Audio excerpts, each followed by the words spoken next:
Have you ever wondered if it's actually possible to build a life-changing business on Etsy? Not just make a little extra spending money, but build something that genuinely replaces your income and gives you more freedom? 4 years ago, I was asking myself that exact question, and I didn't have a huge social media following. I didn't have a team, I just simply decided to give it a shot. Over the next 4 years, I built an Etsy shop that generated nearly $1 million in over 40,000 sales. In this video, I want to share exactly how that happened. Not because I think my journey is extraordinary, but because I believe that ordinary people can build extraordinary businesses when they approach Etsy in the right way. But I also learned something along the way that completely changed the way I think of business. Building a successful Etsy shop is an incredible goal, but eventually, your goal should become something bigger. Building a business you actually own. One that's bigger than Etsy, one with its own brand, its own audience, its own customers. Because I believe Etsy is one of the greatest places in the world to start your business. I just don't think it's the only place your business should exist. That's exactly what this channel is about. I'm going to show you exactly how I built a nearly $1 million Etsy shop.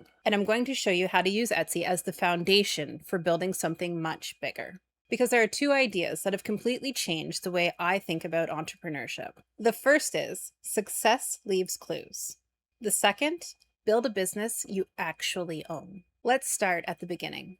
Before Etsy, I had always been fascinated by business. I was always curious why some businesses struggled while others succeeded. Then I discovered Etsy. At the time, I wasn't dreaming about $1 million business.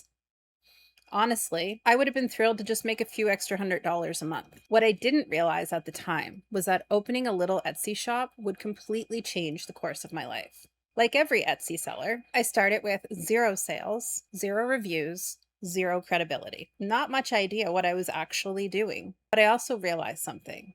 Every successful Etsy shop had started exactly where I was. If they could figure it out, maybe I could too. My first listings weren't great. I didn't fully understand Etsy SEO.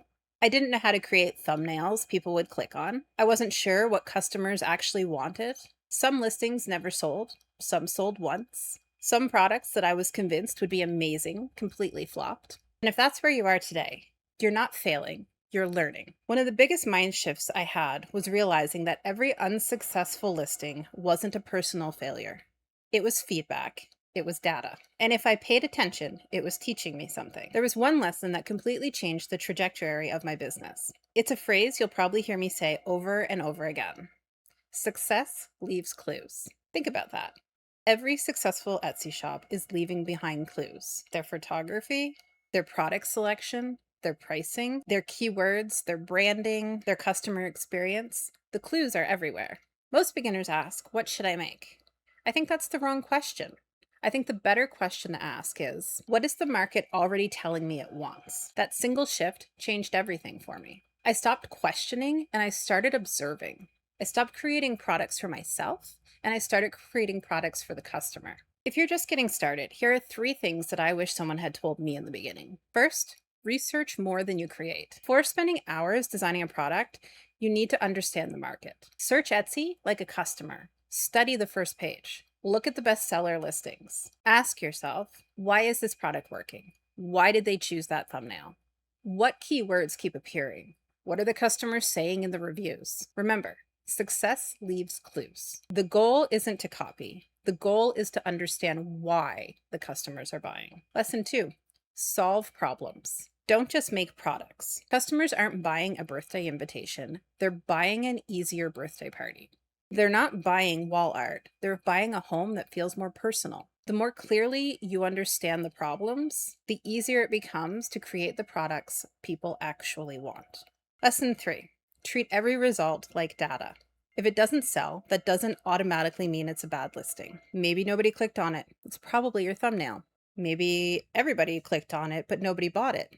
That could be your listing page. Every result tells you something. Success leaves clues. Failure leaves clues too. Your job simply is to learn how to read them. Once I stopped guessing, everything started to improve. Not overnight, but consistently. My listings got better, my SEO improved, my photography improved, my products improved, my understanding of customers improved. Sales became more predictable. One thing I want to emphasize though, there was never one magical product. There was never one magical keyword. There wasn't one lucky break. There was hundreds of small improvements. Better photos, better titles, better products, better systems, and better customer service. Small improvements compound, and that's how businesses grow. As I grew my shop, something interesting happened. I stopped thinking like an Etsy seller, and I started thinking like a business owner. I began building systems and improving efficiency, launching products faster, and understanding customers better. Looking back, I wish I had taken that thinking one step further. If I were starting today, I would absolutely build another Etsy shop. In fact, I'd recommend Etsy to almost anyone starting a business. But I would build something else alongside it from day one. My own website, my own email list, my own brand, content that I owned, traffic that I could control. Because as amazing as Etsy is, I don't think that your entire business should depend on any single platform. I think Etsy should help you build your business, but not become your business. That's what I mean when I say build a business you actually own. And that's exactly why I'm starting this channel. Yes, I'm going to teach you how to build Etsy. I'll show you exactly what helped me build my Etsy shop to nearly $1 million in just 4 years. We'll break down successful Etsy shops. We'll reverse engineer winning listings. We'll talk about SEO, branding, photography, pricing, customer psychology, and of course, marketing. Everything I've learned from building an Etsy shop with over 40,000 orders.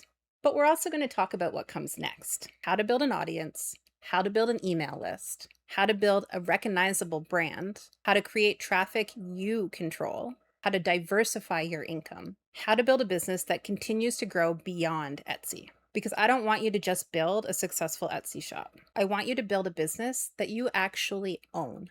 To help you get started, I've created something completely free. It's called Audit Your Etsy Shop Like a $1 Million Seller. It's the exact framework I use to evaluate Etsy shops. Inside, you'll review your branding, your SEO, your photography, pricing, customer experience, product line, and every major area that impacts your success. By the end, you'll know exactly what's working, what's holding your shop back, and where to focus next. You can download that for free using the link in the description. If this is the kind of content you're looking for, I would love to have you subscribe. And leave me a comment below and tell me exactly where you are in your Etsy journey. Are you thinking about opening your Etsy shop? Have you made your first sale? Or are you trying to grow the shop you already have? I would genuinely love to know. Next week, we're going to dive into one of the biggest mistakes I see Etsy sellers make. And, more importantly, how you can avoid it. Until then, remember, success leaves clues. Your job is to learn how to spot them. And while you're building your Etsy shop, don't forget to build something you actually own. Thanks so much for watching, and I'll see you in the next one.